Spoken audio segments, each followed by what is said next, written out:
My dad's a funny guy. People were coming up to me and saying, "Are you embarrassed? Your dad said you're going to win the championship." No, I'm not embarrassed. I know how he's going to act. I just go out there and play. Let him be him. You are Locked On Fantasy Basketball, your daily podcast on fantasy basketball. Part of the Locked On Podcast Network. Your team every day.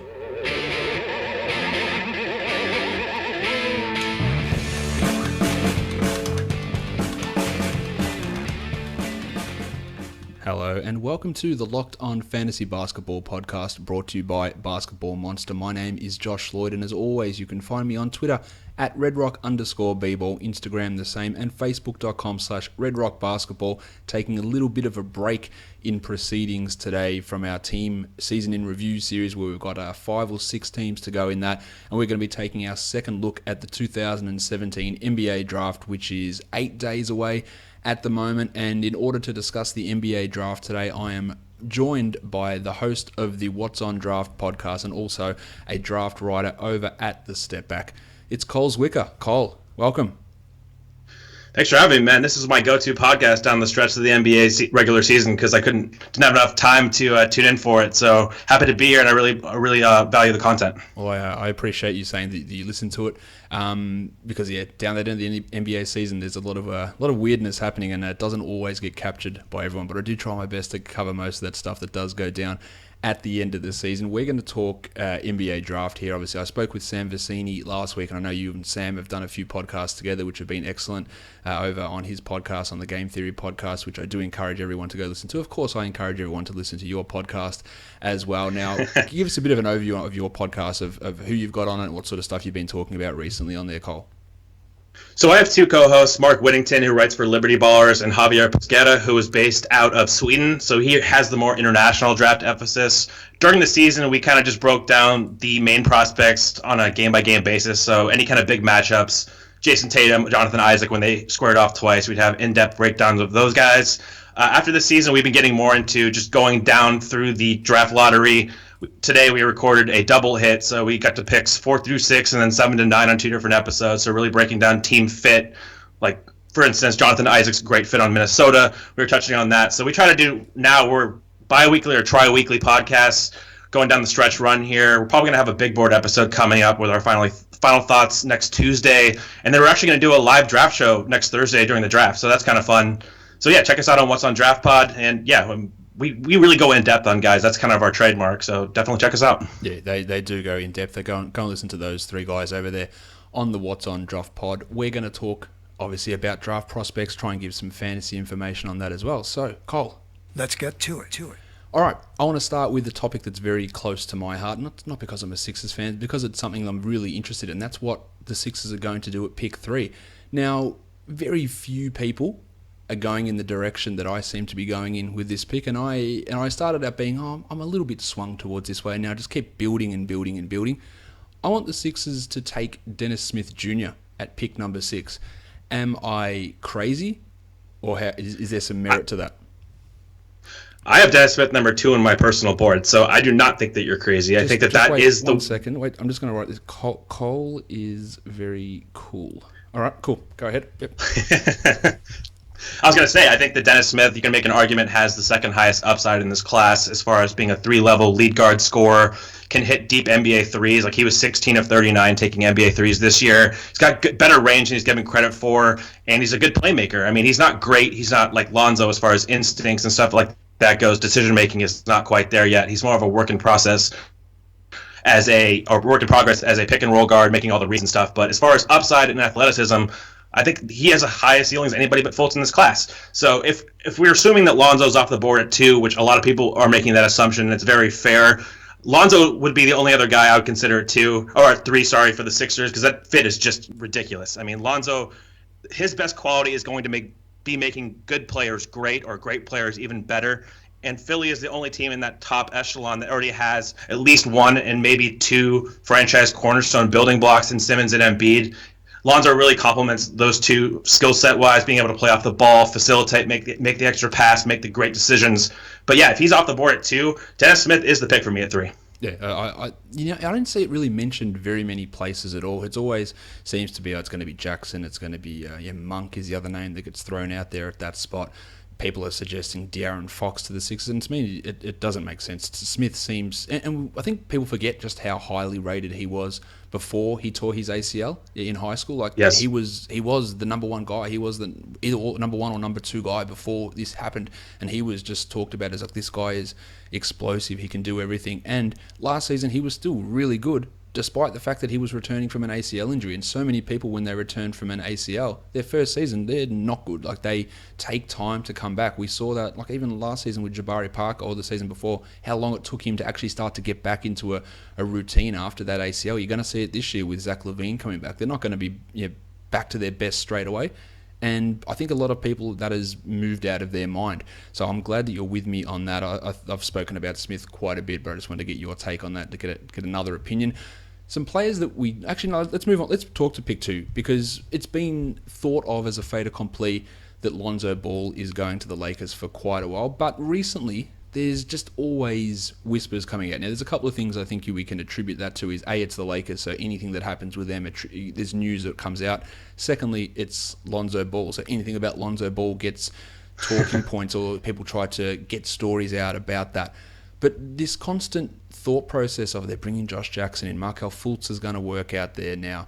He's going to go back for a second workout. The reports are they weren't happy with his workout, and he didn't wow them. Like, what do we make of this talk about Lonzo potentially not going at 2?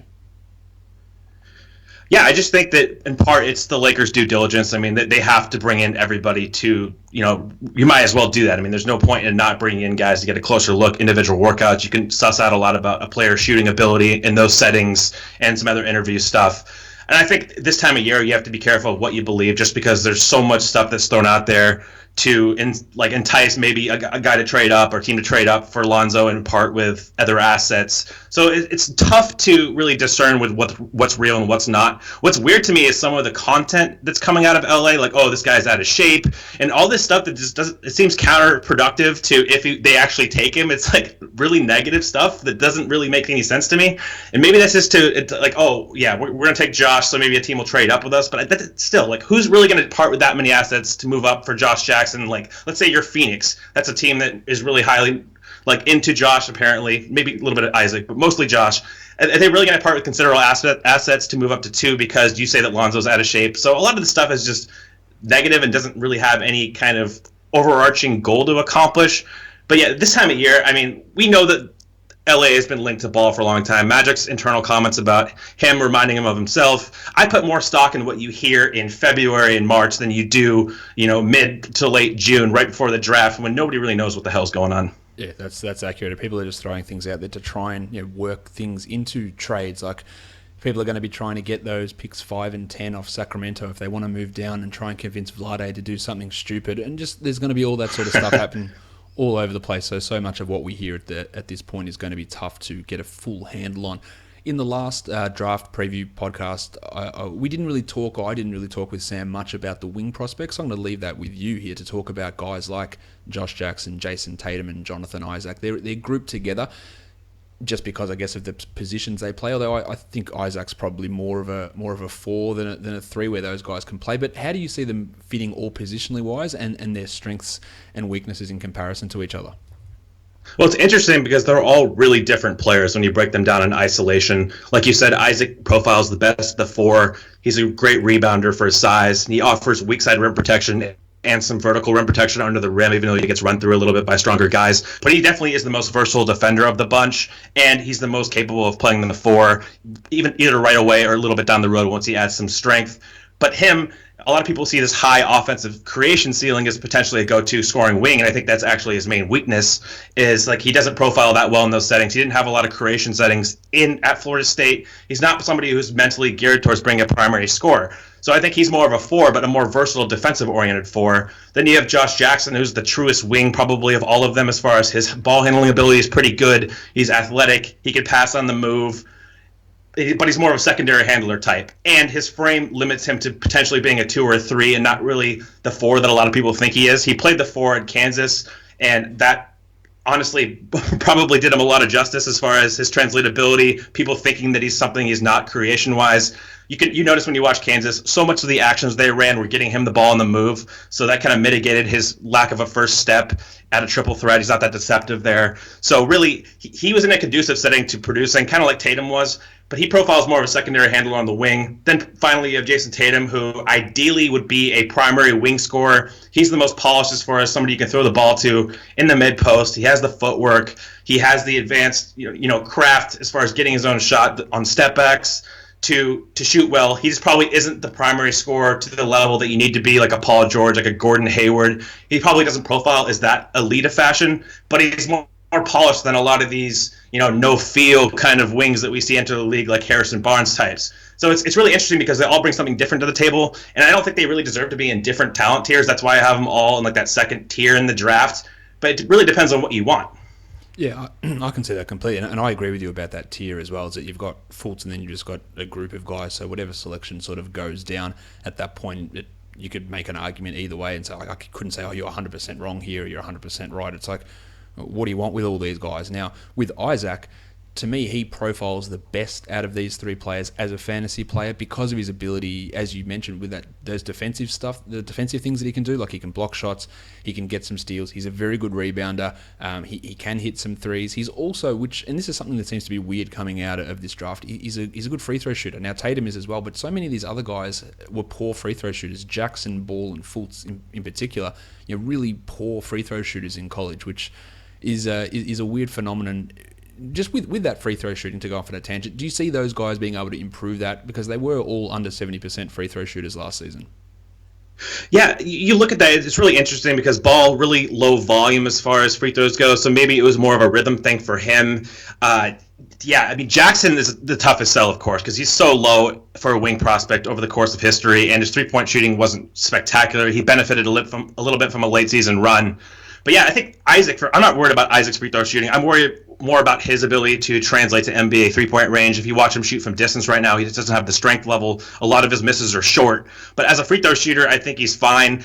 It's just when you look at a shooting prospect overall, you got to analyze off the dribble shooting, off screens. That just formulates a better overall picture of somebody's ability. And a lot of these guys have legitimate holes there. Like Jackson can't shoot off motion, not good off the bounce, not good from the foul line. So he has a lot of indicators that are negative, whereas somebody like Malik Monk, who has a lot of positive indicators, free throw percentage, off motion, off the dribble, off spot ups. So I look at more, a lot of people like to look just at free throw percentage as indicators. I look at more as holistically, how many boxes do you check as far as degree in each area, as far as, again, off screens and stuff like that. I think that's important. Yeah, I can totally understand that. Now, from those three guys, from a fantasy point of view, Isaac projects the best for next season, and then it's Tatum, and then it's Jackson. But so much of that's going to be dependent on where they go and what sort of role they're pushed into. Like if Isaac goes to Phoenix and then he's got Marquise Chris and Dragan Bender there ahead of him, is he going to be able to get 30-plus minutes a game?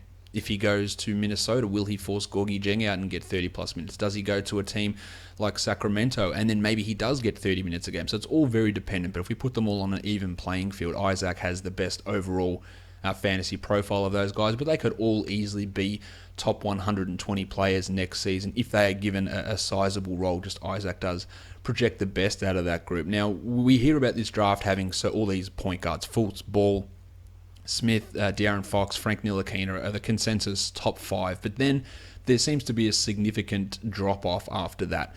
If you miss out on one of those 5 guys, and they could conceivably all go in the top 8 picks, who's the next point guard guy that you look to, and where does he fit in terms of that next group of players outside that second tier? How do they apply to those other big guys like the Collinses and Donovan Mitchells, or can he be a point guard? Like, how do these guys, these second-level point guards, fit in? Sure. So I have 2 guys that stand out, Juwan Evans of Oklahoma State, and then Derek White of Colorado, if you consider him a pure lead guard. He's more of a combo, but I think he can run backup point. I have both of those guys actually in the tier right after Ntilikina and Mitchell in that 13 to kind of 18 range. I think they're going to be good players, good pro prospects, even if they're bench guys. Juwan Evans, ridiculously good at getting to the rim, really fast, good handle. he's just limited some by his size. I mean, he's 5'11", without great vertical athleticism. He struggles to finish around the rim, so you're really banking on his ability to come in, push the tempo, play high-volume pick and roll. Like, he was the most high-volume pick and roll finishing among lead guards in the last decade. Like, this guy, that's what he did at Oklahoma State. He knows how to make reads. He knows how to get to his spots. So I really like him as a backup point guard, but with his size deficiency, he's probably never going to be a starter on a good team. Derek White is a little older than these guys and a little under the radar, but his production his senior year, his shooting off the dribble, his playmaking is really good for his size. 6'5", not much of a defensive player. He can block shots, which shows some coordination, but overall I don't think he's not dynamic on that end. But if he went to Atlanta, let's say, and played in that kind of system where he can make the extra pass, he can shoot both playing on ball, off the dribble, that scheme changing 3, off ball, off screens a little bit. I think he can be a valuable player, and he's a sleeper in this draft, in my opinion. Yeah, look, both of those guys translate really well in my my translations from their college numbers through to what they can do in their first year. They both come out as top 15 out of the top 100 prospects, just in terms of, again, if everyone played the same amount of minutes, Cole, that these guys would be in the top 15 of the fantasy options of these rookies.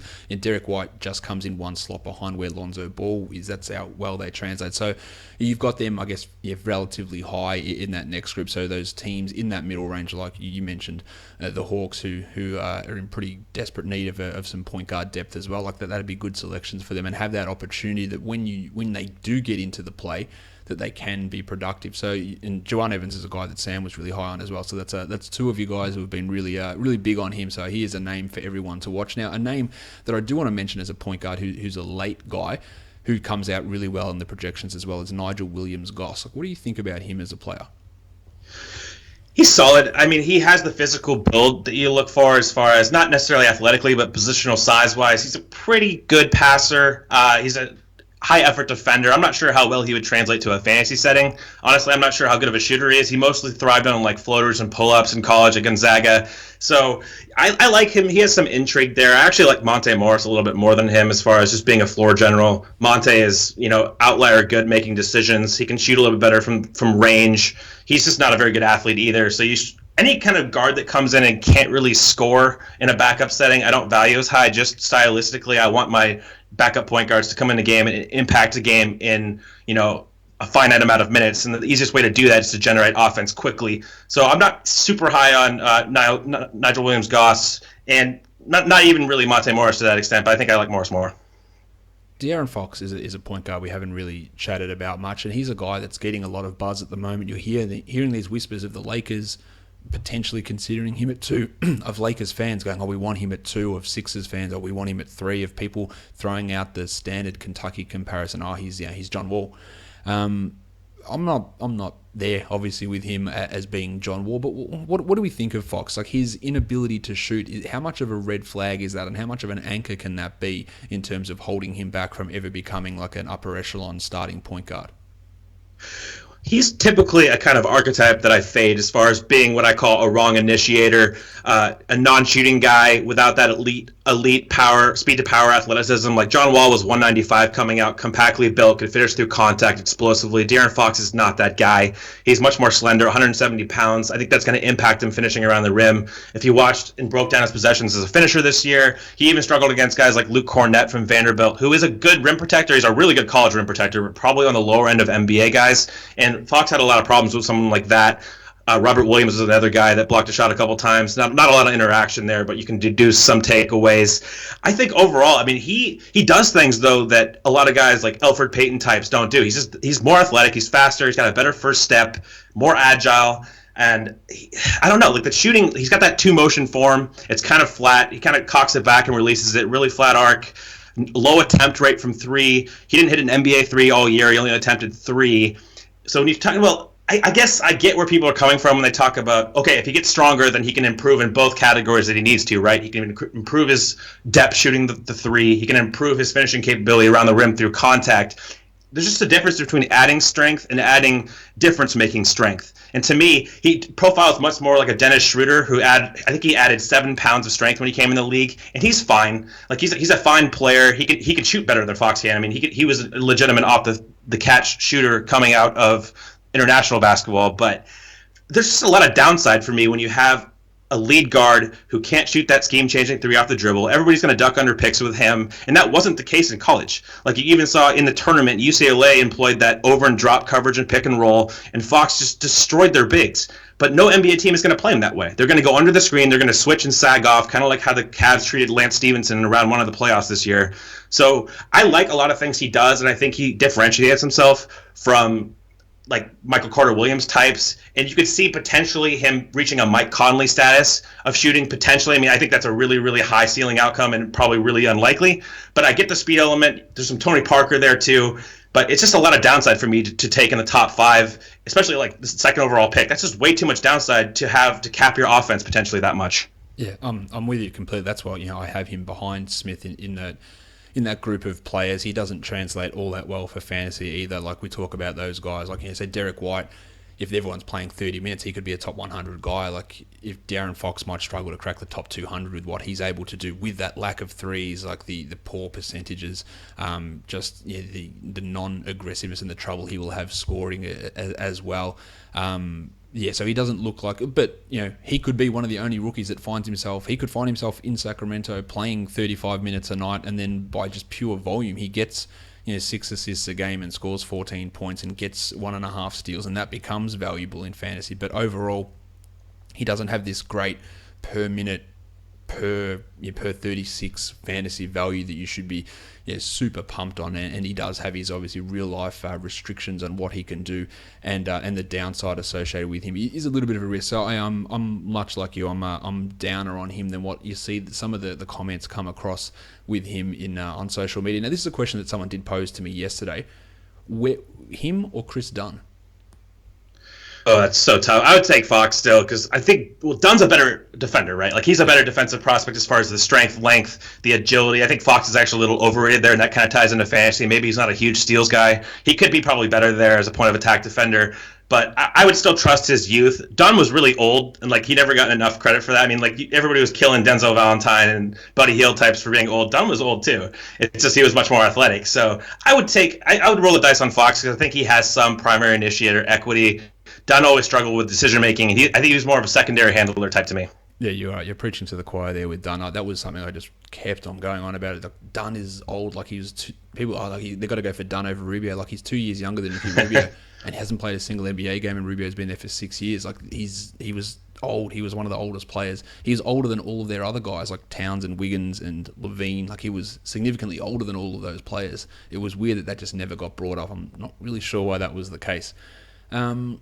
We talked about your love for Dennis Smith, or where you've got him at number 2, but are there any other players that you find yourself being much higher on than, say, the consensus of other people, either your other co-hosts, other draft sites? Who is someone that you go, this is my guy, this is the guy that I'm really behind, and maybe he's not getting as much support as what you're giving him? We're going to talk about OG Anunoby in a minute, so I'll leave him for that. We've already talked about Derek White, Juwan Evans. 3 other guys that I like, probably more the consensus. Jordan Bell of Oregon. Oh, yeah. I really like his ability. Yeah, he's someone who I think can stay on the court at the end of the games at the 5. He's a situational player as a backup 5 because of his frame. He doesn't have good physical tools. If he had, Ike Anabogu's physical tools, he'd be a top 10 pick in this class. He's got a great head on his shoulders as far as he can play make on short rolls on passes. He's a high velocity passer. He can make those skip reads playing in that spread system. And then defensively, he probably has the quickest reactionary athleticism for any big in this class as far as his initial first step. He can slide with guards. He can switch maybe 1 through 5 in a pinch. And I just really like his overall acumen. He's a 2-level defensive player, so he can protect the rim from the weak side, defend on the perimeter. Another guy I like that's not getting a lot of pub is Jonah Bouldin internationally. This is someone who had a ton of character issues out of UCLA and was kind of forgotten about. I haven't seen too much of him as far as in-depth game videos and stuff like that. I have a lot of co-writers and stuff at the Step Back who watch more international basketball than me, and they say he struggles with decision-making in the half court. But just athletically and shooting-wise, is someone who has legit 4 size, 6'10". He can switch. He can shoot threes. He can pass on the move in transition at least. He's got a pretty good handle. So I like bigs with perimeter skills at the 4 especially because I think you got to get that added playmaking and that space defense. So he satisfies those, and that's someone who's going probably consensus mock drafts 45 to 55, I want to say, in that area as a dice roll, draft and stash. I have him higher. I have him probably top 21 or so as just a talent gamble. And then Sterling Brown is a guy out of SMU who I like a little bit. Shooting form is one of the best in the class. He's got an advanced frame at 230 pounds. Not the best athlete. Of course, he's not his brother, but he at least has the positional size, the shooting prowess, and the highly competitive nature. He's someone who really competes on defense. Maybe not an impact defender due to a lack of athleticism, but he's at least someone who I could see carving out a rotation role in the league. Most sites have him undrafted. I would, again, take him like top 25. I think after a certain point in this draft, you're just looking for two-way potential players on the wing, which is the hardest thing to get right now, and he fits the bill for that. I love that you brought up those three names in particular. I didn't know you were going to bring them up because they come out really highly in the fantasy projections as well. Now, often, and I'll say this all the time, is that players might project to be a good fantasy player, but if they're not a good NBA player, it doesn't matter how well they look when they get, how good they look when they get the minutes, because they won't get the minutes. And the number one guy for that I always bring up is Tony Roten, that he would go out there and put up minutes, but he was a horrendous player. And at some point, he just was never going to get minutes anymore, and that's what happened. But Jordan Bell comes out, you tell me how much you like him, he comes out as like an extremely good fantasy player. Jonah Bouldin the same, like they are number 4 and number 6 on this list that I've got here.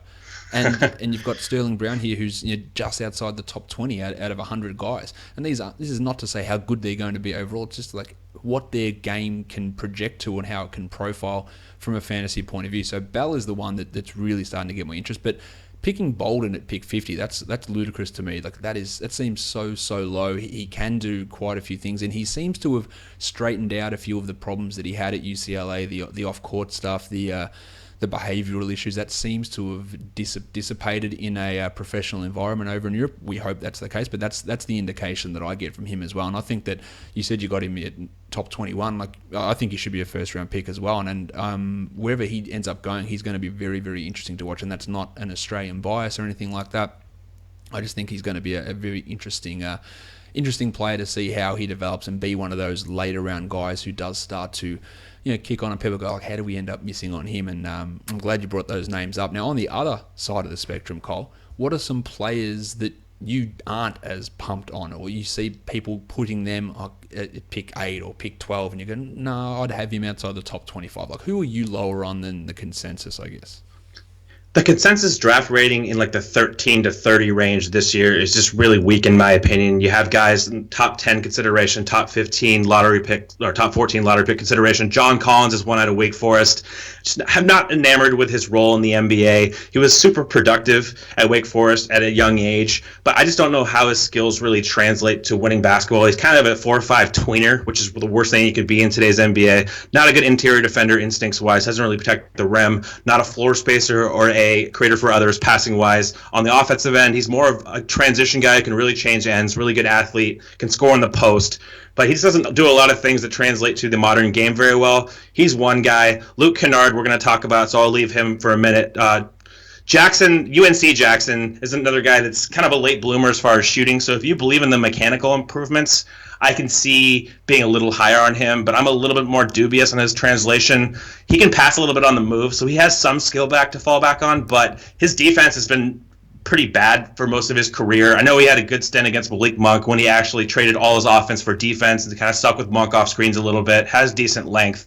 I'm just not a believer in him. I don't see the upside in taking him in the lottery, and basically every site has him lottery now, or top 16 at the worst or so I don't really see it there. And then the whole big man morass that's from like the 15 to 30 range for like all of the centers none of them are really that good. After like I have Zach Collins 11, so I really like Zach Collins. He's the only starting caliber big in this class for me. So after him and Lauri Markkanen and Jordan Bell, both of those guys are okay, situational guys. After that, it's like we're going to talk about Bam Adebayo, Ike Anigbogu, Jared Allen, just all of those guys. If you don't really have a transcendent skill, or at least a plus skill as a big man in today's game, I don't know what your value is. It's inflated. Like the entire market for backup fives is, you can just get those guys for really cheap. So maybe you take one in the second round and it's a cost-effective means to address your roster, but I can't really value those guys that highly. This is something I was speaking about with Sam last week, and we talked about, in this range of the draft, this is where all the big men are falling. But when they're not good and the NBA has got a oversupply of big men and teams are continually going small and big men are providing useless and at times and wings are so extra valuable, and you're pushing threes up to fours and you're playing dual point guard sets, that in this group of guys between that 15 and 25 where maybe 8 centers could be projected to go off the board, why would they be? Why wouldn't you just go, well, I don't care that this guy's projected at number 35 as a wing. Why can't I take him there? Because I need wings. Like, we need wings. Like, why am I going to take this guy who's probably not going to have an impact, who's going to be unplayable in the majority of situations, and projects to be a big man plotter when that's the direction the league's not going? Can you see despite all these projections of this is going to be the big man section of the draft, of teams just going, screw it, we're just not taking big men here. Like, we just see no value proposition in doing that. Yeah, you're preaching to the choir. I mean, I had Patrick McCaw 10, DeAndre Bembry 11 last year, and that's really high for both of those guys. But if you're a wing, you just have more value in today's game if you have some translatable skills. Unless you're a special big man, if you're a really special big man, I think that those guys are starting to get undervalued a little bit. The elite defensive big man, the guys that can shoot threes but also defend. It's just hard. It's a hard sell when you have guys that might be average at a bunch of things. How valuable are you when you're not going to be able to play at the highest levels of competition? I totally agree that teams should start valuing the draft positionally a little bit as far as just filling competent roles on good teams. Look at it as far as roles and not like, oh, it's rare talent. 7-footers are hard to come by. Well, there's all of the 7-footers. Like, Nerlens Noel got traded for nothing, essentially, and he's a great defensive player. So I don't know. The valuation of bigs is weird in the draft because I feel like teams every year reach for them when they don't need to, and then you see trades like Noel where there was like no trade value. So it's a weird one. Yeah, and it's like guys say like a Terrence Ferguson, who we might not know where he is, but taking him ahead of Justin Patton or I'm not going to pronounce this guy's name right, Adebayo or Jarrett Allen. Like, maybe what if it works out? Like, Jarrett Allen's probably not ever going to become a superstar center, and even if he does, there'll be times when you don't need a center. He's not going to be this game-changing Karl Anthony Towns center. Like, he's not going to be that guy that you play under every circumstance. So why don't you take the guy that when you just need to throw more wings out there, they're there for you to do it, and it's so hard to find those players. And we'll see how it goes down, but that's what I'd be looking at if I was a general manager, which unfortunately I am not. Let's go on to talking about some of these other guys, Cole, that you've referenced already. We'll start with Luke Cunard as a player. I haven't really discussed him much at all. He's in that sort of 11 to 15-ish type of range. Are you in on him? Can he bring anything apart from being a white guy shooter? Like, what is he bringing to the table? He is really skilled. I watched him at the Hoop Summit, and his skill level really stands out. He knows how to play basketball. He's crafty. I always compare him jokingly to like a college Goran Dragic. He's not quite the athlete, of course. If he was, he'd be a hell of a player. I don't see it translating in that fashion, but he really is an elite shooter. He can do it in like we talked about before. He can shoot off screens quickly. He can get squared up, running at full speed. He's got a quick release. He can shoot off the dribble. He can shoot over the top of smaller guys. He's obviously a spot-up threat, so he brings that shooting diversity that I really like to see. He's probably the second best perimeter shooter in the class after Monk. So there is some more to his game than that. The issue with him, of course, you don't know how the playmaking is going to translate. He was a decent passer. He could play pick and roll in college. Can he separate enough in the NBA from these better athletes? He's going to struggle with length, and he's not the longest guy himself. And all this is a concern because he's really a one-way player. Like, I don't see any defensive upside with him. He's not the most smart off-ball defender either. Like, he loses his guy frequently on floppy actions and stuff like that, and he's not going to stay in front of anybody. He doesn't have any quick twitch athleticism to really sink and slide with these perimeter players. So I'm not sure if he fundamentally, if you're talking about just a team, like growing a team, developing a team, is he worth the trade-off of trying to hide him on defense when he's not giving you a whole lot of playmaking on offense? I would not take him top 14. I don't think he's the number 11 prospect at all. But at a certain point in this class, I think that his shooting does come into play as a established skill that will likely translate. Yeah, and you think of guys in the NBA who have that, and like an Anthony Morrow who's been able to have a career for this long because he's horrendous at everything else, but he shoots. And I'm not saying Cunard is the same level of shooting as what Morrow has, but that if you can be very, very good at that one thing, then you are going to have a role moving forward, and you can start to develop some other areas. But I'm not big on Cunard. He doesn't translate that well as a fantasy guy. But a player who does translate well as a fantasy guy is a player that's projected in that same sort of area, and that's Donovan Mitchell. There's been discussions I've seen recently about, can he become maybe a pseudo lead guard at times? Run the point for portions of a game. Where do you see him fitting in that sort of a role? Is he big enough to play the two? Can he handle the ball? Is he just sort of stuck in no man's land?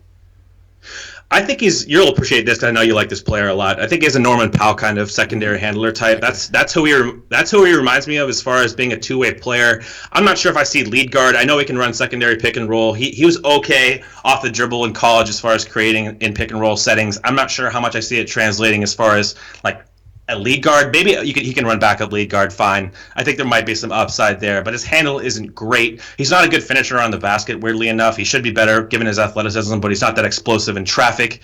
But his big allure is the shooting. I think his shooting form is better than the numbers suggest. Someone who struggled a little bit with shot selection, and he was forced into a role, like a star role at Louisville, and he really wasn't cut out for that. He's more, I think his efficiency and his proficiency as he's not really a huge off-screen shooter, but at least as a spot-up shooter with legitimate NBA range, I think his efficiency will spike in the pros when he gets a more refined approach. And defensively, I really think this is where a lot of people don't think he has a position. I think he does. I think he's the best point of attack defender in the class as far as strength, length, agility. He can get around screens really well at the point of attack, staying attached to guys, having the physicality and the toughness to really body guys on their hip, challenge shots with his length. I think that's his ideal role, is kind of like, he's not Kentavious Caldwell-Pope as a prospect, but kind of in that realm utility-wise. Like you guard the opposing point guard, expend a lot of energy there, and on offense, you're more of a secondary handler attacking bent defenses and a spot-up guy. So I think he has a lot of value. I have him at 10. Yeah. Okay. Well, he has a really good steal rate as well through his colleges, and that steal rate's one of those things that translates very well in terms of from pros or from college to pros, and it generally, if you have a good steal rate, that's a good indicator of you becoming a solid NBA player, and he is one of those guys. And he does have a good fantasy profile as well for people looking to see where he might fit and what sort of role he can have.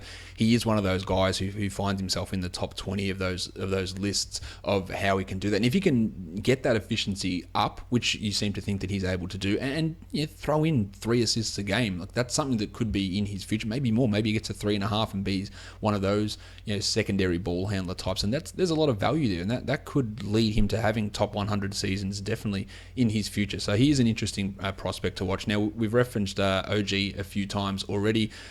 The knee injury last season obviously soured a few things from him. What do we make of that knee injury, and how does he fit in the modern NBA? Look, you hear, and I'm going to throw these weird comparisons out because you hear them and you scoff at them all the time, but he can be Kawhi Leonard.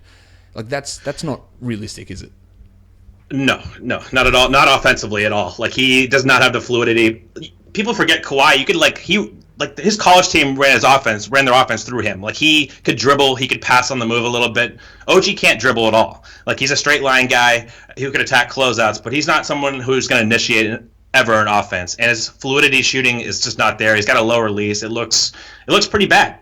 I mean, overall, he might be able to develop as a catch and shoot 3, not off movement, but just maybe spotting up in the corners. That's a high outcome for his shooting potential. So if he's that, I do think defensively there are some parallels. I mean, he's the one lockdown defensive prospect in this class, in my opinion, on ball, as far as having that elite length, ridiculous strength with those tree trunk legs, quick reactionary athleticism when he was healthy. Like, he can really slide laterally in space. You could see that against even Josh Jackson earlier this year. I mean, he just ate up Josh's airspace as a shooter. I think Josh airballed 2 shots over him. He really has that lockdown potential as far as on ball. Off ball is a little bit different story. That's where Isaac makes up his ground a lot on OG as far as the defensive prospect, because his awareness off ball isn't that great. But really, his whole projection comes down to the shooting. He can attack closeouts. That's something that he has. He has the explosiveness to, in a straight line attack the rim, finish off 1 or 2. Like, there was that ridiculous dunk he had earlier this year off of 1. He's underrated as far as a passer on the move. He can do a little bit there, like a drop-off pass. He's got some touch around the basket on non-dunks that you think maybe will translate into a post-up setting where he can post up mismatches. He has enough skill to thrive there. But really, he's a 3-and-D kind of plus player archetype-wise. And if the shot translates, he's probably someone you're going to find on a really, really good team as a specified lockdown defender who takes away these really ridiculous wing prospects, or tries to, and then hopefully he can shoot well enough to potentially play the 4 down the stretches of games. Interesting. I guess I didn't really know what sort of position we could see him as. I guess he plays in both those spots in that modern NBA of let's play our wings at the 4 and let's spread it out, and hopefully he can develop something on that shot to help that move forward. Now let's talk about a couple of other centers here with Jarrett Allen. As I said, we talked about him a little bit earlier, the big 6'11" center out of Texas. what do we make of him? Like, his numbers as a freshman were fairly impressive, but is it anything that we can be excited about for translating to the next level, or is he just going to be stuck in that backup role? I guess the main positive is he improved as the season went on. Like, he started out and he was really, really bad. Some of the numbers could be a little undervalued just because he played in 2 big lineups a lot of the time, so he didn't have those sole kind of 5 rebounding numbers and block shots that maybe guys who were just the sole big man had. But yeah, I mean, he doesn't really have anything to hang his hat on. He's mobile, he's long, and he's coordinated. So there's a lot to work with there. But he's a good, not great athlete. He can shoot a little bit from mid-range, and he's a basic passer. He gets sped up a lot and results in bad decisions. But for the most part, like, there isn't a lot to his game that speaks to anything translating in plus fashion. Like, he seems pretty good at a lot of things. He's okay in space defense. He can sit down and slide a little bit, much better than he did at U18s. Like, he was pretty brutal defending pick and rolls at U18s. I think he improved at Texas, and he had good tutelage under Shaka. So he screams like quality backup 5 to me, but if he's not like an elite rim protector, he's not that dynamic of an athlete. He's not a great space defender. He's okay. He doesn't shoot threes, and he's not like a high-level passer. So when you talk about translatability, ideally he'd be like a pick-and-roll lob threat, gravitational threat there. I don't think he's quite that athletic to do that. So there isn't one thing he does in like high-level translatable fashion. Yeah, he doesn't translate well in my metrics either. What about Justin Patton out of Creighton? How does he look in comparison? He's got a high offensive upside, I think. He shows some shooting flashes from 3, legit lob threat, not the most dynamic leaper, but he's really good. Easy, he gets off the floor really easily. He throws some interesting bounce passes and stuff, but defensively, man, his rim protection awareness is just really poor. You've seen that a lot when you see a high-level competition, playing him against Villanova, for instance. Like, he's just late reacting to a bunch of stuff. He doesn't have great length. So he can slide a little bit in space. I think his hips, he's a little stiff there. So, again, we're talking about maybe like a dice roll upside play offensively, but what do you really do? Like, for me, I'm all about defensive-oriented bigs. If you can't defend in today's game, I just don't see a lot of value for you as a big. I mean, if you could space the floor too, that's really valuable, of course, as a unicorn type. But you got to start with that fundamentally. Can you defend the paint? Do you have awareness on the back line? And I just don't see that from him. His rim protection's better than Jarrett Allen's, would you say? It's close. I think that Allen's instincts might be a little bit better. Patton has better numbers, but I don't see either one of them as really impact guys in that regard. Another center who's projected further down the draft board is Bam Adebayo out of Kentucky. I don't think many people are too excited about what he can bring, but he's from Kentucky, so there's going to be that extra little bit of hype associated there with him. Like, would you see anything redeeming from him through his first year in Kentucky? I mean, he's a power dunker. He's a good athlete with a great frame. The problem with him is that he thinks he's a 4. Like, if you watch the interviews with him, he thinks he's a 4, and he's definitely a 5. You want him to have that kind of Tristan Thompson garbage man mentality of just making all the little plays, being super high effort, and he just hasn't been that guy.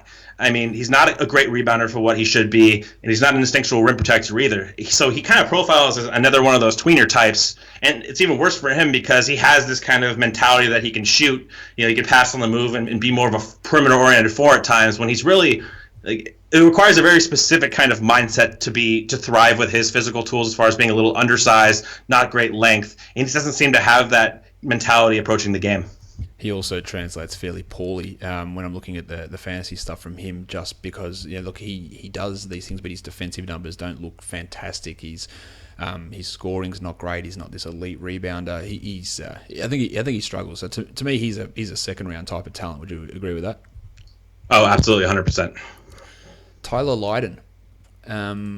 What do we make of Lydon? Is he a guy that can have any sort of impact as another one of these sort of swingman, big 3-4 type of players? How does he fit in after his second year in Syracuse? Well, we know he can shoot the hell out of the ball. I mean, we saw that from pick and pops. He can set quickly. He can run off screens, pin downs. He definitely has NBA range, and his shot looks fluid. He's an underrated athlete, and you see that mostly on the weak side rim protection. He can rotate over, block shots in that setting.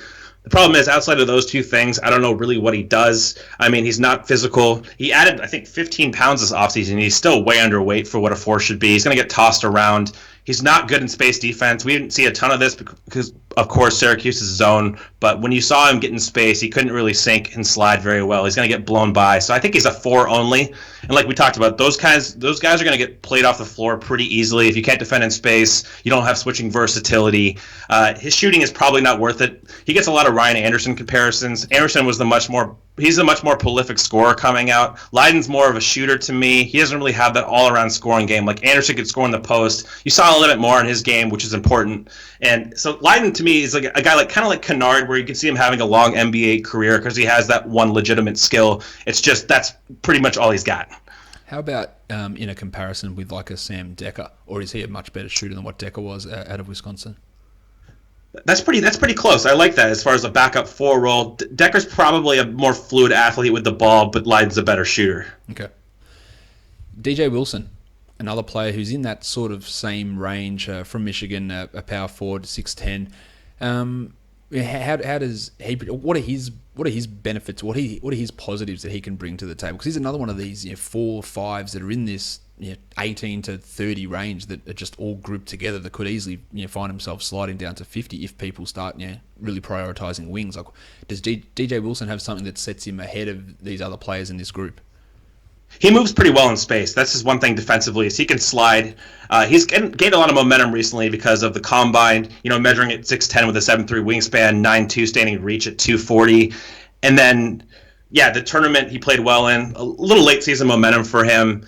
So he's fluid moving in space, can slide okay, at times going to protect the rim from the weak side. And shooting-wise, he does have good footwork. He's fluid in pick and pop from the college three-point line. I'm not sure if it's going to translate to NBA 3. I don't think that's a done deal at all. But for me, he's not very physical at the 4. He's not a great rebounder.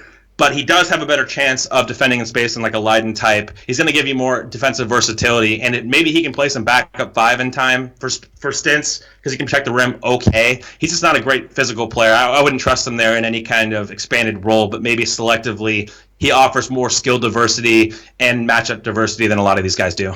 One thing that's another positive about Wilson is he's quite a good free throw shooter as well, so that can give some sort of hope to him being able to be a fantasy asset as well, because he can hit his free throws, he can block some shots as you mentioned, but the lack of rebounding is a definite level of concern when we look at that sort of thing. What about Tony Bradley? He's a player I've seen his name come up a little bit more recently as someone that when I asked you that question early on, who's someone that you like more than others, I've seen other people answer that question with Tony Bradley as a center out of North Carolina. He's still only 19. He's 6'10". What do we make of him in what we saw of him during the season? I think it's the physical tools. You look at him, 6'10", 7'5", wingspan at 248 pounds, has an established frame, not an explosive athlete, but he's got pretty good skill level for that size. He's got good touch finishing with either hand. He flashes some passing. I know some people have brought up his mid-range shot looks legit. He didn't really show that too much in North Carolina, but situationally he didn't get a lot of opportunity there just with their glutton of bigs. So he seems skilled. I don't know what he does defensively in great fashion. I don't think he's a great rim protector. He's not explosive enough to really do that. And he moves pretty well for his size and space, but he's going to get played off the floor. And offensively, he's not much of a shooter. He's not a lob threat. He's more of a below-the-rim guy. So I like the skill level. I just don't know if he's skilled enough to really justify. Like in the second round, he's fine. But if he's going to be talked about in like the early 20 range, I still think that's too high for him. What about Frank Jackson moving away from the big men now? Another Duke guy, 19-year-old. What does he project as? Can he handle the ball much? Are you in on Jackson, or are you just completely not by? Because I've seen varying viewpoints on him. Yeah, I like him okay. I think in a specified role, if he's like an undersized microwave bench scorer, I think he has some value. I don't see lead guard in him. He can run a pick and roll. His handle's good enough to get to the rim. He's athletic enough to do so, but he's not really like a high-level passer at all. He's more of a self-creator, and I'm not sure how efficient he's going to be at that. He's a good shooter. He's not a great shooter. He's kind of streaky. I saw him at the Hoop Summit, and he impressed a little bit. Someone who's won some dunk contests and stuff at lower levels. Pretty good athlete. But I think Fran Fraschilla was talking about him at the Combine and saying like he's like pretty much the same thing as like a microwave scorer. I can see some value as him in that role, if in the second round, I'm fine with him. I mean, he's athletic enough, he's young enough to where if he can shoot okay, he's fine. Defensively is where I have my concerns. Undersized, not super quick as far as reactionary athleticism, probably not going to defend point guards, doesn't have really the size to defend wings that well. So if you really believe in his scoring upside and just being like a rotation level point getter, bucket getter, I could see some value in the second round. This is a player who's got some very interesting stats. 18.5 points, 12.5 rebounds, 3 assists per game. Purdue sophomore Caleb Swanigan. He is, apart from having one of the best names in the draft, he's not quite there. Alpha Carbo's got that covered, no doubt. Caleb Swanigan, what do we make of him? There's obviously he's been up and down with lots of different things in his career. Like, where do we go with him? Can he be an impactful guy? Can he translate some of these big stats he's been able to put up at Purdue? I think what he has to do is shoot the NBA three. I think that's the only avenue he has to becoming a decent player in a backup role, because he's going to take so much off the table defensively as far as defending in space.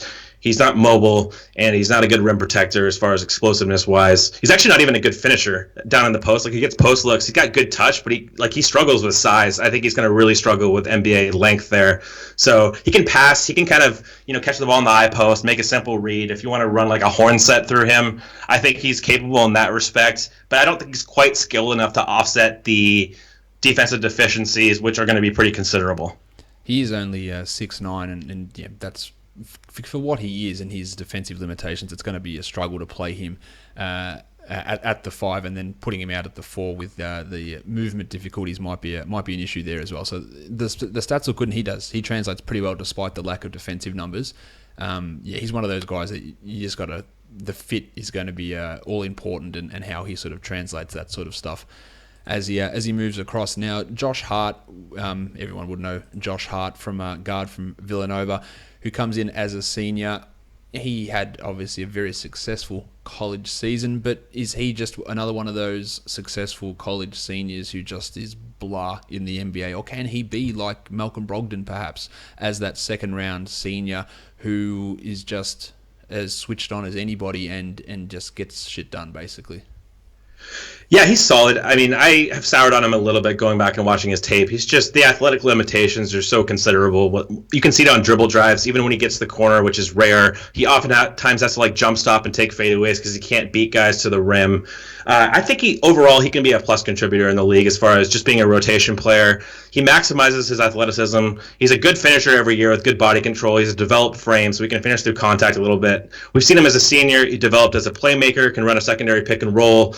Again, underrated finisher with good body control. The shooting is the one thing that you kind of hesitate on because he had that slight hitch. You don't know if it's going to translate to NBA range, and that's really the key with him. For basically everybody in the draft, the key is, can you shoot the ball? Because few guys can get by without doing that. Elite big man defenders, primary initiators that can finish high level at the rim. Those were some of the exceptions. But, Hart is not a surefire bet to shoot well from range. He's a pretty decent one. He's just a really smart player. He limits turnovers in really rare fashion. But yeah, he's not quick twitch on defense. He's not he's not Danny Green. He gets that comparison a little bit. He's just not the same caliber of athlete as Danny Green is. He doesn't have that reactionary athleticism in his first step. So I like him as far as being potentially a rotation player. I would have him top 20 just because I value wings more than bigs like we talked about that have deficiencies. But he's on the lower end. I'm not as high on him as I am, for instance, like a Derek White. He is another guy who translates pretty well for fantasy value as well with his scoring ability. He can get some steals and threes, rebounds, assists. He does lots of different things in other categories. He's not going to be a terribly inefficient guy as well. So there's a fair degree of positive with him if he can find that correct role. But finding that's going to be the tough part to see him being a real fantasy success as we head into next season. These are some players this is a guy that I really want to talk about, and that's Sindarius Thorwell, because he is one of those players that I think could be. I talk to you about guys that you're higher on than everyone else. Thorwell is that guy for me. I have this hope for him that maybe he can be this late pick, late first round, mid-second, wherever he goes, bloomer type guy who shocks some people, who is that wing player that people need. He translates very well for fantasy as well. What's going to hold Thorwell back from living up to my maybe lofty expectations? Well, first of all, he was on my list too. He was just part 2. I completely skipped over him, so I'm high on him as well. I have him top 20. I think what's going to make or break him is the shot. I mean, he doesn't shoot a lot. Every three he makes, pretty simple mechanics. He looks pretty fluid doing it, but it's right at the college three-point line. You don't see him extend his range. That's something about his private workouts or his personal workouts in Chicago before the combine and stuff. Like, he did not extend his range well. He's not comfortable shooting that. He's got kind of a knuckleball. So I'm a little more dubious on that end as far as that's going to be his main skill. He has to shoot, and that'll open up some of his dribble drive game. He's not a good athlete, but he can pass on the move. I think he's a smart player, and defensively is where he's more advanced than pretty much everybody else as far as instincts wise. He's insanely awesome competitor. I mean, this guy really competes. You see that on the offensive glass, anticipation skills in the passing lanes. He's a really good bet to defend at a respectable level, despite not being the best athlete. He's good enough laterally to where I think he can be okay. Maybe he's like a Jay Crowder type of defender, have a lot of versatility with that strong frame. But yeah, he's one of the worst vertical athletes at the combine. So it's his upside maybe isn't what a lot of people think it is, especially with the shooting. But I really do like him as a bet to defend and potentially shoot the three, which would make him easily a top 20 value in this class. People have got him going like outside the top 50, which to me seems extremely, extremely low, and I'd be much happier taking him in that range that you're mentioning, as we've talked about. Like, that's where all those bigs are going, and if I can get a wing who can provide me that defense and then maybe get the 3-point shooting and be just this aggressive defensive competitor guy, then I'm all for that. Let's switch our focus a little bit overseas now. Well, it's all overseas for me, but overseas for you. Matheus Lassalle out of France. He's a guy that, again, translates really well in my projections as a big man out of France.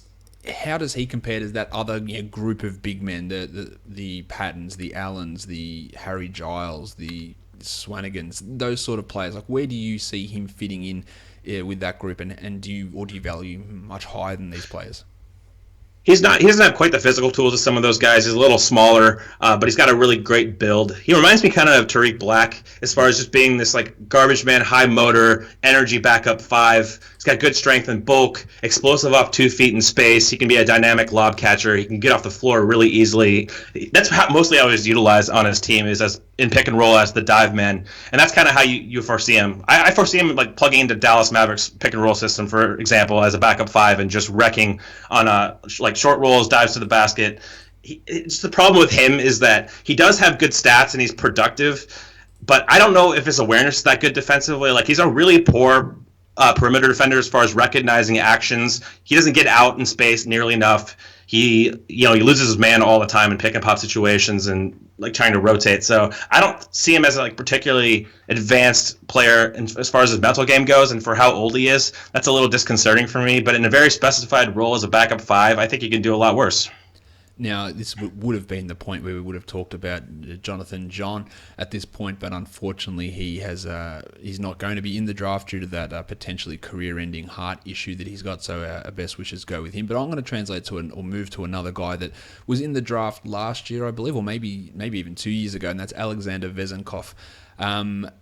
I'm interested in him. I thought that he had a chance a couple of years ago, I can't remember if it was a couple of years ago or last year, to sneak into maybe that top 35, top 40 zone. Like, what do you know about him, and how do you see him? Could he be this? There's always seems to be this European guy in the 30s or 40s that comes over and is better than people think. And I wouldn't be surprised if that's him, but I'm happy for you to disagree with me. I admittedly haven't seen a ton of him. I know I've seen enough to have a general idea. The guys that watch international hoops a lot aren't as high on him, even despite the fact he's super productive and efficient. Starts with the shooting for me. That's what I like about him. He has a low release, but it's pretty quick and fluid, good footwork. He's a crafty scorer. He can score on runners, changes speeds. He kind of utilizes that kind of crafty game to get baskets, good touch and off-ball cutting. I kind of compare him to, obviously, a less athletic version of like T.J. Warren almost. Maybe not exactly a parallel, but just somebody who finds ways to score despite not having the physical tools and the athleticism. And that's what comes down to with him as far as profiling as an NBA 4. Is he athletic enough? He's probably below the benchmark that you have for that position, especially in the modern game. So there's a lot of question marks with him when it comes to just, can he actually have enough athleticism to stay on the court against these superior athletes, the strength, the quickness, all that stuff. And I honestly haven't seen enough of him to really have a formulated opinion on that. But from what I've seen, probably not. He's not going to be a great defensive player. His numbers don't look great in that area, but he did, as you said, with TJ Warren, like he shot 69% from two. Giggity. And we need more Bulgarians in the NBA. I think that's pretty evident that we just need to get as many Bulgarians in the NBA as possible. The last guy, I've already referenced him earlier on as having probably number one name in this draft, and that's Alpha Kaba, who plays for everyone's favourite European team, Megalex. What do we make of Alpha coming across? He's French, isn't he? I think that's right, yeah. And he has a hell of a name. Like he's got the best name in the draft, probably. It is an awesome name. It is fantastic. But can he play? That's the question I have. The first question I have is not sure how much of an actual basketball player he is. Okay. So, he's a backup. Again, we're talking about all backup fives here. What you like about him is the physical build and the length, the 7'5" wingspan. He can change ends of the court fluidly. He can definitely play in an up-tempo system. I think he's mobile enough to do that. He's a pick-and-roll dive threat, but he kind of has to gather off 2 feet before going up. That's something I noticed. He's not like super fluid and explosive, just exploding right off the bat. He kind of has to gather and gain momentum, which might not seem like a big deal, but when you're talking about NBA speed and reacting to that, it does make a difference. He's got a fairly fluid shooting stroke. Not great shooting numbers as far as like 3-point percentage, free throw percentage, but if you watch him shoot, he can shoot NBA threes like okay. Maybe he can shoot a corner three in time. He looks like his form's compact enough. He holds his follow through, so there's some stuff to like about him there. Flashes in mid range, and he can handle in straight lines, attacking closeouts when guys actually close out hard to him, which probably won't happen all that often. But if they did, he has the first step to kind of maybe handle in big spaces. Minuses for me, I'm not sure how good he is again defensively in space, and seems to drift off ball a little bit. I don't have a great gauge of his defense. I'm not sure how his numbers are. From when I checked, they weren't that good. So, as a second-round guy, I think of these guys, he's probably going to get drafted just based on his physical tools, his length, and just some modicum of skill. But we're talking about a 21-year-old project for the most part, so I don't know how highly you value that. Yeah, that is the challenge. The thing that I look and gives me maybe a little bit of a boost to him is the players that he has played with, and the players that have come out of there and been successful. If it's Zubats, Timotei Lewawi, Kabaro, Nikola Jokic, they all played for Megalex. He's been playing with Rade Zagorac, who... Have you heard if Zagorac is coming across this season? I think he is, yeah. Okay, yeah, so he's another guy I'm pretty interested in. And they all play this Megalex team together. So he has... That's not saying that just because you play with someone you're going to be good, but he's in a high-level European team with these NBA caliber players and playing alongside them. So that's something that just keeps should keep his name in your head and how can you forget a name like Alpha Kaba?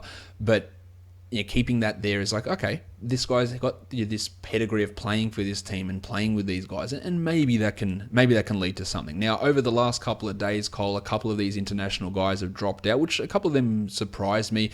Kostya Mushidi, Radions Kuruc, and Arnoldas Kulboka all pulled out of the draft. I thought that Kuruc, now he was a young guy, I thought he was going to be a draft and stash guy. Bit surprised, especially with Kuruc, that he pulled out. What do you make of the reasoning behind this and why they did it and those guys as players? I'm with you 100%. That was the biggest surprise to me, Kuruc dropping out, just for how in demand wings are. And he had that combo forward kind of feel where he's athletic enough to defend threes, but he is also strong enough to potentially swing to the four. I really thought that he could take advantage of that late teens, early 20s range this year, especially for a team looking for a drafting stash. He was one of the most high upside European prospects, in my opinion, in this class, which is pretty weak. So that did surprise me a little bit. Mushidi, it all depends for him. It depends on shooting. He shot well in front of executives 2 days of the Hoop Summit, but outside of that, if he's not shooting, he's not bringing you really any value offensively. He can pass a little bit, but his dribble drive game, his handle is just not that good. It doesn't translate that well in a 5-on-5 setting. So I'm not super surprised that he didn't join just because his shooting output has been so poor. I think he's around 29% shooter last time I checked. So that's not going to get it done as far as being a high-level prospect. And he plays in a system where he can improve upon that and look better to professional scouts.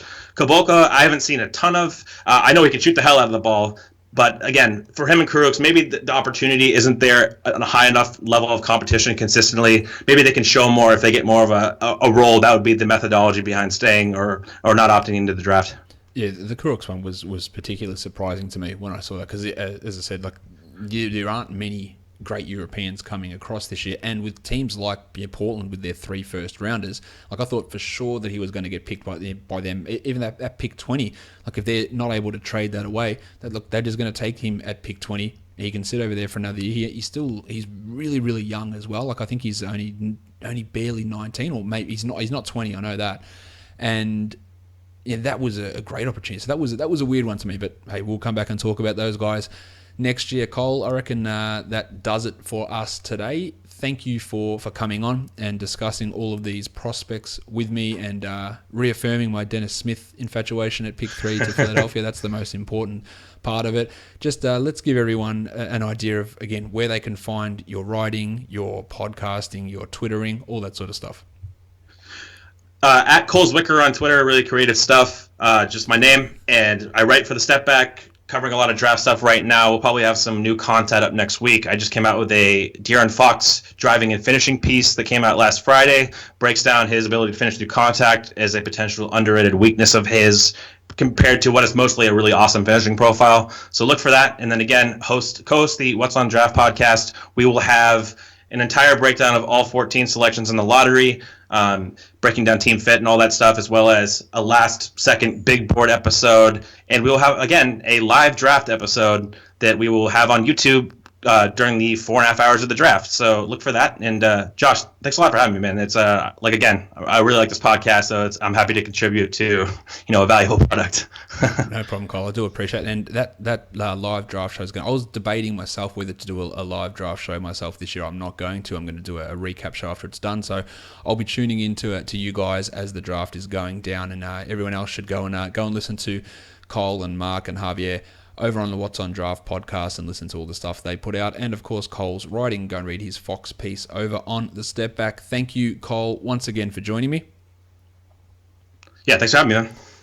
Thank you so much for listening, everyone. See ya.